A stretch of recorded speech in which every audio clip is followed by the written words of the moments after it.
Hi guys, it's me Shashank Mishra and it's my company Shankford. आज का topic काफ़ी ज़्यादा इंटरेस्टिंग और यूनिक होने वाला है। कारण क्या है कि आज हम कंस्ट्रक्शन टॉपिक के ऊपर बात करने वाले हैं। कंस्ट्रक्शन टॉपिक एक ऐसा टॉपिक है जो कि हर इंसान से कहीं ना कहीं को रिलेट करता है, कहीं ना कहीं इंसान उससे जुड़ा हुआ है। क्योंकि कभी ना कभी अपने लाइफ में हर इंसान घर बनते हुए देखता है, बिल्डिंग बनते हुए देखता है या तो बनवाता है। तो ये इम्पोर्टेंट है कि आप इस वीडियो को कंप्लीट देखें और आज हम कंस्ट्रक्शन के सबसे बेसिक पॉइंट वास्तु के ऊपर हम बात करने जा रहे हैं। वास्तु इतना ज़्यादा इम्पोर्टेंट टॉपिक है कि बिना इसके घर बनवाना बहुत रिस्की होता है और लोग प्रिफर भी करते हैं कि वास्तु के हिसाब से बनवाया जाए। वास्तु में इतने ज़्यादा पॉइंट्स हैं, इतने ज़्यादा चीज़ें हैं कि हर इंसान उसको हर तरीके से एडजस्ट नहीं कर सकता है अपने घर में। क्योंकि शहर में कंस्ट्रक्शन करवाना सबसे टफ है। छोटी सी जगह होती है, उसमें आप हर तरीके के वास्तु के पॉइंट्स को आप ओके नहीं कर सकते हैं कि हाँ हर तरीके से आपका वास्तु सही रहे। इसलिए आज हम कुछ शहर के हिसाब से ऐसे टॉपिक्स को लेंगे, ऐसे पॉइंट्स को लेंगे जिसको आपको भूल से भी गलत नहीं करना है।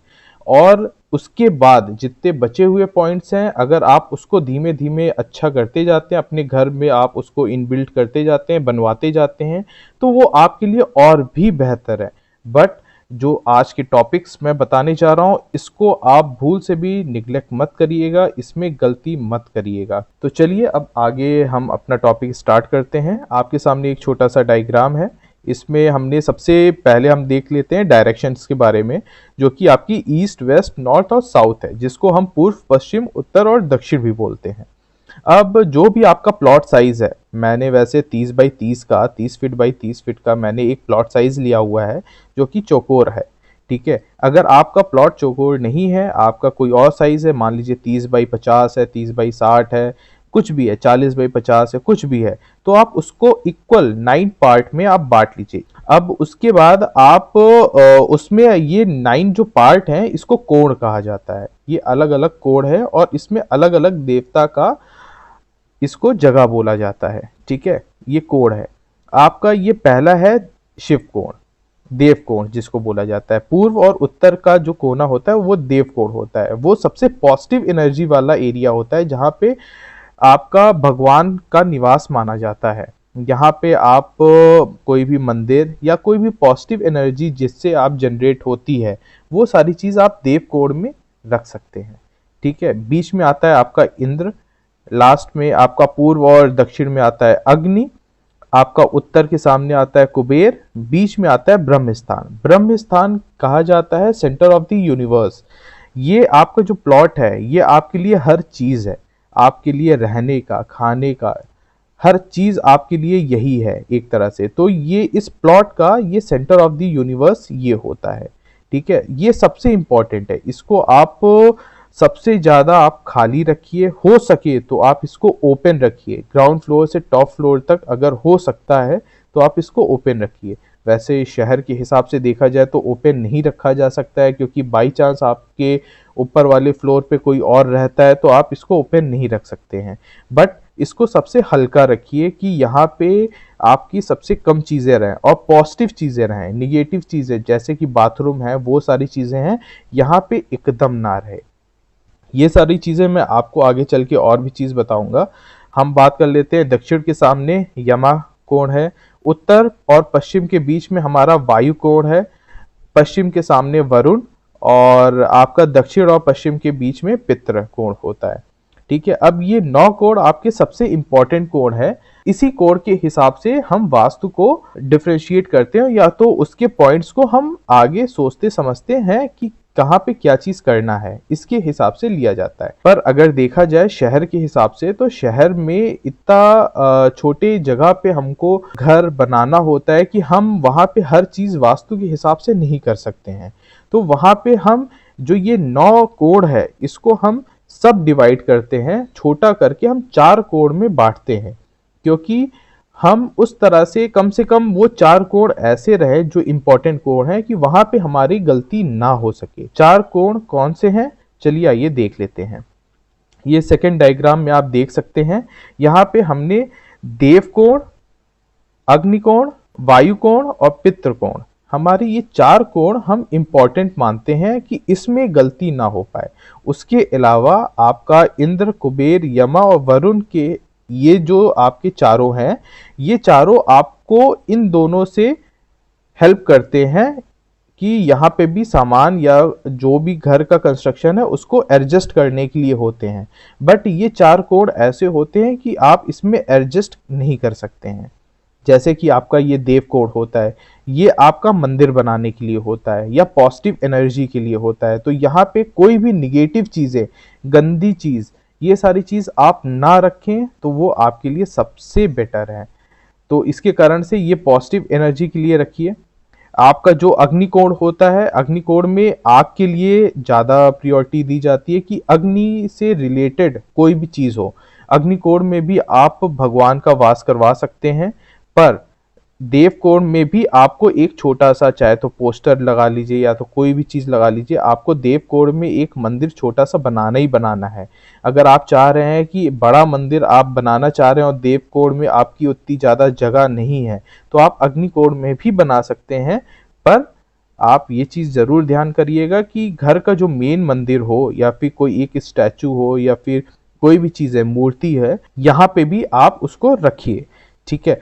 अब अग्निकोण में मेनली आप किचन बनाइए, वो सबसे बेटर है। अगर अग्निकोण में आपका किचन नहीं आ पा रहा है किसी कारण से, जो आपका नक्शा है उसके हिसाब से, तो आपका किचन देवकोण में भी आ सकता है। पर कंडीशन क्या है कि देवकोण में अगर किचन आता है तो उसमें, उस किचन में आपका नॉनवेज नहीं बनना चाहिए। नॉनवेज अशुद्ध चीज़ है। अशुद्ध चीज़ों को हम देवकोण में नहीं रखेंगे। अगर आपके यहाँ नॉनवेज खाया जाता है, किचन में नॉनवेज बनता है, तो आप देवकोण में किचन ना बनाएं। अगर आपके यहाँ नॉनवेज घर पे नहीं बनता है, तब आप किचन देवकोण में भी आप डाल सकते हैं। अब इसके बाद आता है वायुकोण। वायुकोण आपका सबसे स्पेसियस जगह होती है, मतलब यहाँ पे आपको खाली जगह छोड़नी होती है। ये एकदम हल्का पार्ट होना चाहिए। आपको एक सिंपल सा आपको दिखाता हूँ। ये एरिया जितना अभी मैंने सेलेक्ट किया हुआ है, ये एरिया आपको हल्का रखना है। जितना ज़्यादा हल्का हो सकेगा उतना बेटर माना जाता है इस एरिया को। ठीक है। वायु में आप अपने कार पार्किंग दे सकते हैं, या तो अगर आप यहाँ पे कोई आप भारी चीज़ भी बना रहे हैं, लाइक कमरा बना रहे हैं या तो कुछ और चीज़ बना रहे हैं, तो आप यहाँ पे एक प्रॉपर वेंटिलेशन आप दे दीजिए। ठीक है। आपके प्रॉपर वेंटिलेशन देने से आपका ये एरिया थोड़ा सा हल्का मान लिया जाएगा। ठीक है। और खास तौर से आप कॉर्नर पे दीजिए कि इसका जो ये दोष होता है वो आपका खत्म हो जाए। आपका पितृ दोष ये होता है, हमारे जो पूर्वज हैं, जो हमारे पितृ लोग हैं, ये उनके लिए माना जाता है। और ये एरिया घर में सबसे ऊंचाई पे होना चाहिए। सबसे ऊंचाई का मतलब है कि अगर यहाँ की हाइट मान लीजिए 1 मीटर है, तो यहाँ की 1.01 कर दीजिए। ठीक है। भले ही 1 इंच ऊंचा रहे पितृ वाला, पर आपका ऊंचा होना चाहिए। अगर ये एरिया आपने सबसे ऊंचा रखा हुआ है, तो आपका यहाँ पे किसी भी तरीके का गड्ढा या तो hole, septic tank, water tank, इस तरह का कोई भी जमीन के अंदर वाला चीज यहाँ पे नहीं बनना चाहिए, क्योंकि ये सबसे ऊंचाई पे होना चाहिए इसके कारण से। ठीक है। अग्निकोण में आपको अग्नि का चीज रखना है। अगर बाई चांस कोई भी अग्नि की चीज नहीं है, तो यहाँ पे आप छोटा सा दीपक या तो कोई एक छोटा सा पोस्टर टाइप में भी आप कहीं लगा सकते हैं जिसमें आग की चीजें हों, या तो आप रेड कलर का बल्ब भी आप यहाँ पे अग्निकोण में लगा करके उसका भी दोष आप खत्म कर सकते हैं।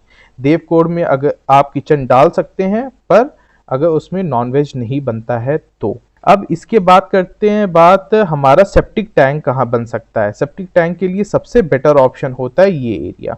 यहाँ पे इतने एरिया में आप सेप्टिक टैंक दे सकते हैं, क्योंकि आपका वायु एरिया जो होता है वो आपका कोड ओपन होता है, वहां पे हल्की चीज रखी जा सकती है, इसलिए आप वहां पे अंडरग्राउंड कंस्ट्रक्शन आप करवा सकते हैं। इसके बाद अगर आप अंडरग्राउंड आप कुछ पानी का स्टोरेज कर रहे हैं या ट्यूबवेल बनवा रहे हैं या समथिंग कुछ भी चीज बनवा रहे हैं अंडरग्राउंड में, तो आप वायुकोण या तो देवकोण में आप कर सकते हैं। पर देवकोण में आप गंदगी चीज नहीं करेंगे, तो सेप्टिक टैंक आप देवकोण में नहीं बनवा सकते हैं। अंडरग्राउंड वाटर सप्लाईज या बोरवेल हुआ, ट्यूबवेल हुआ, ये सारी चीज आप देवकोण में बनवा सकते हैं। तो चलिए अब गेट के बारे में बात कर लेते हैं कि गेट की डायरेक्शन आपके घर की कहाँ पे होनी चाहिए। उसके पहले हम बात कर लेते हैं कि आपका प्लॉट किस मुखी का है। इसका मतलब है कि ये दक्षिण मुखी तो नहीं है, पूर्व मुखी है कि उत्तर मुखी है कि पश्चिम मुखी है। पहले कई लोगों को कन्फ्यूजन रहता है कि इसमें हमारा जो प्लॉट है वो कौन से मुखी का प्लॉट है, उनको ये कंफर्म नहीं हो पाता है। कई लोग कन्फ्यूजन में बता देते हैं। तो इसका एक सीधा सा आपको सॉल्यूशन बताता हूँ कि अगर आपका मान लीजिए ये प्लॉट है, आपका ये रोड है, आप इस प्लॉट से आप यहाँ से आप बाहर की तरफ साउथ की तरफ निकल रहे हैं, आपका चेहरा साउथ की तरफ, तो आपका जिस तरफ चेहरा है उस मुखी का आपका प्लॉट हो जाएगा। अगर आप साउथ की तरफ प्लॉट से बाहर निकल रहे हैं या घर से बाहर निकल रहे हैं तो आपका दक्षिण मुखी प्लॉट हो जाएगा। अगर आप पूर्व की तरफ बाहर निकल रहे हैं तो पूर्व मुखी हो जाएगा, उत्तर की तरफ निकल रहे हैं तो उत्तर मुखी हो जाएगा। इस तरह से आप देख सकते हैं कि आपका प्लॉट कौन से मुख का है। अब इसके बाद आप कंपास से ये भी देख सकते हैं कि आपका पूर्व, उत्तर, पश्चिम और दक्षिण कहाँ पे पड़ रहा है। आप कंपास का यूज़ कर सकते हैं। अगर आपके पास कंपास नहीं है तो आप के फ़ोन में एंड्रॉयड में एप्लीकेशन है और कई फ़ोन्स खुद के इनबिल्ट एप्लीकेशंस दे देते हैं कंपास का, तो आप उसका यूज़ करके आप देख सकते हैं। कंपास में जो डायरेक्शन शो होता है आपका रेड कलर में, वो आपका पॉइंट होता है नॉर्थ की तरफ। तो अगर पॉइंटेड टिप अगर आपकी नॉर्थ की तरफ रहेगा तो आप उस हिसाब से जान सकते हैं कि ईस्ट, वेस्ट, नॉर्थ, साउथ किधर आपका पड़ रहा है। चलिए अब इसके बाद हम बात करते हैं कि आपका किस साइड आपका गेट होना चाहिए। इसके लिए हम ये वाला खोल लेते हैं, कारण कि इसमें 9 तरीके के आपके कोड हैं, तो इसमें समझाने में आसानी रहेगी। तो अगर आपका ईस्ट पूर्व मुखी आपका प्लॉट है तो आप उसमें आप गेट यहाँ पे, आप एक गेट यहाँ पे दे सकते हैं, एक गेट यहाँ पे, मतलब आप यहाँ से यहाँ तक में आप गेट प्रोवाइड कर सकते हैं अगर आपका पूर्व मुखी प्लॉट है। तो अगर आप नॉर्थ में देना चाह रहे हैं तो आपका यहाँ से यहाँ तक में आप गेट प्रोवाइड कर सकते हैं। इन दोनों सेक्शन में, इन दोनों कोडों में आप अपना गेट प्रोवाइड कर सकते हैं। ठीक है। अगर आपका पश्चिम मुखी है तो आप इन दोनों कोड में आप गेट प्रोवाइड कर सकते हैं। अगर आपका दक्षिण मुखी है तो आप इस कोड में आप प्रोवाइड कर सकते हैं, सिर्फ इसी कोड में आप प्रोवाइड कर पाएंगे। ठीक है। ये आपकी प्रायोरिटी होनी चाहिए कि आप यहाँ पे प्रोवाइड करिए। अगर आपके पास ऑप्शन नहीं है तो आप कहीं भी प्रोवाइड कर सकते हैं, पर उसके लिए फिर आप सॉल्यूशन को ध्यान में रखिए कि वो दोष खत्म करने के लिए आपको क्या करना पड़ेगा। तो ओवरऑल आप यहाँ पे 4 जगह पे आप पूर्व में यहाँ पे आप दे सकते हैं गेट, उत्तर में आप यहाँ पे गेट दे सकते हैं, पश्चिम में आप यहाँ पे गेट दे सकते हैं और दक्षिण में आप यहाँ पे गेट दे सकते हैं। इतनी जगह पे आप गेट प्रोवाइड कर सकते हैं घर के एंट्री के लिए। अब बात करते हैं कि सीढ़ी आप कहाँ प्रोवाइड कर सकते हैं। तो सीढ़ी आप ये ओपन स्पेस में आपका यहाँ से यहाँ तक में आप कहीं भी सीढ़ी प्रोवाइड कर सकते हैं।